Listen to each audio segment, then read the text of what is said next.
Hello friends, ரொம்ப அட்டகாசமான egg omelette தாங்க சேர்க்குறோம். அதுக்கு ஸ்டவ் ஆன் பண்ணிவிட்டு ஒரு பேன் வச்சுட்டு அதில் கொஞ்சமாக எண்ணெய் சேர்த்துக்கிறேங்க.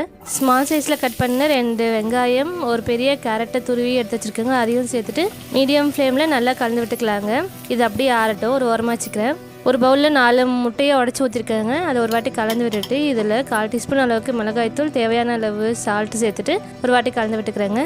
இந்த ரெசிபியை நீங்கள் பிரேக்ஃபாஸ்ட்டாக எடுத்துக்கலாம். ரொம்ப ஹெல்த்தியாகவும் இருக்கும், கூடவே ரொம்ப ஃபில்லிங்காகவும் இருக்கும். இது கூடவே நம்ம அரை வச்சுருக்க அந்த வெங்காயம் கேரட்டையும் சேர்த்துட்டு கொஞ்சமாக கொத்தமல்லி சேர்த்துட்டு ஒரு வாட்டி நல்லா கலந்து விட்டுட்டு 1/4 டீஸ்பூன் அளவுக்கு பெப்பர் சேர்த்துட்டு நல்லா கலந்து விட்டுக்கிறேங்க. இந்த டைமில் ஸ்டவ் ஆன் பண்ணிவிட்டு ஒரு பேன் வச்சுக்கிறேங்க. அதில் இந்த முட்டை கலவையை ஊற்றிட்டு ஃபுல்லாக ஸ்ப்ரெட் பண்ணிக்கிறேன். ஸ்டவ்வை மீடியம் ஃப்ளேம்லேயே வச்சுட்டு மூடி போட்டு வேக வச்சுக்கலாங்க. ஒரு 2 மினிட்ஸ் வேக வச்சுக்கலாம். நல்லா வெந்து வந்ததுமே முட்டையை திருப்பி போட்டுக்கலாம். முட்டையை திருப்பி போடுறதுக்கு இந்த மாதிரி ட்ரிக்கை யூஸ் பண்ணி பாருங்கள். ரொம்பவே ஈஸியாக நீங்கள் திருப்பி போட்டுடலாம். முட்டை உடையாமல் நமக்கு கிடைக்கும். அவ்வளோதான் ஃப்ரெண்ட்ஸ், ரொம்பவே ஹெல்த்தியான எக் ஆம்லேட் ரெடி ஆகிடுச்சு. நீங்களும் ட்ரை பண்ணி பாருங்கள்.